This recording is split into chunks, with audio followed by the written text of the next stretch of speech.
这是我们的第6冠，哇，老德一如稳如老牛，真的老德真是特别有智慧的一个车手。为什么他前面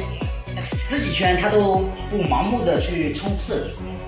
然后在后面最后一圈，你知道吗？最后半圈的时候他干上去了，但是最后几个弯的时候他就被干掉了，被金丝网干掉，最后2-3个弯又被他干回来，哇，把我小心脏给。但是我们这一站真的有一个值得表扬的，就是我们同样遇到了这个高温的赛道，就是我们在阿拉贡站的时候，我们遇到这个高温，发动机热衰以后，就是竞争力下降。但是我们这一次迅速的改进了我们的这个导风和散热的性能，很明显，同样赛道温度都是地面温度都达到了52度，然后这一次就完全没有受到影响，特别棒。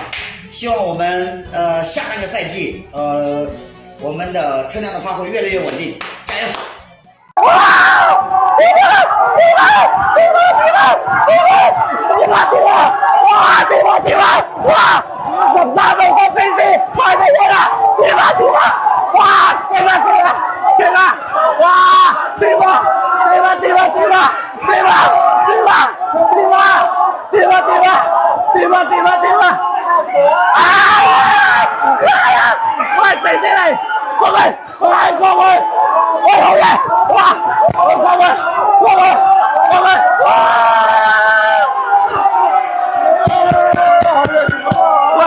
佢拉屎第2個彎，